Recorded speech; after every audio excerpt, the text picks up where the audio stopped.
running a deficit does not equal irresponsible policy. But the trouble is, over the last 15 or 20 years, one side of politics gets in and they say the other side is incompetent because they run a deficit. What you should try and do is, over the length of a cycle, have something roughly neutral. And if you've got a really abnormal times, then build it up, because normally there is something goes wrong. But, you know, to me, this idea of you've got to get back to deficit in 2012-13, that is politics.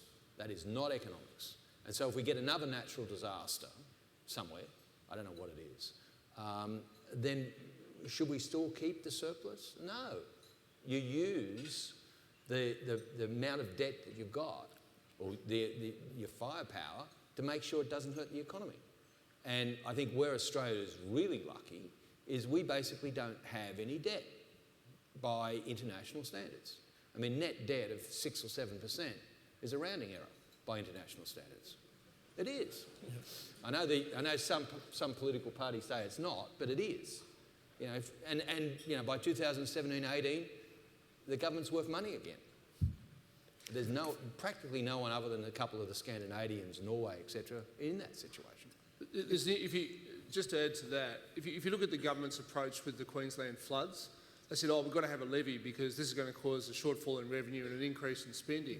And when you think about it, most of the people who are going to pay the flood levy, which is going to start in July, and it'll be the next financial year, are probably people with home mortgages, right? So effectively they have to borrow that flood levy at the cost of a home mortgage, 7.5%, 8% per annum. The government could borrow the equivalent of the levy itself and probably only pay 5% per annum. So it would make more sense financially and economically for the government to simply borrow whatever is needed to fund flood spending. But because of the obsession with the deficit, they're effectively going to force all of us to borrow it at a much higher rate. It doesn't make sense, but it's politics. One of the things is this country, and I think it goes back to what Australia is all about. We've spent more time managing recessions and getting our asses out of recession.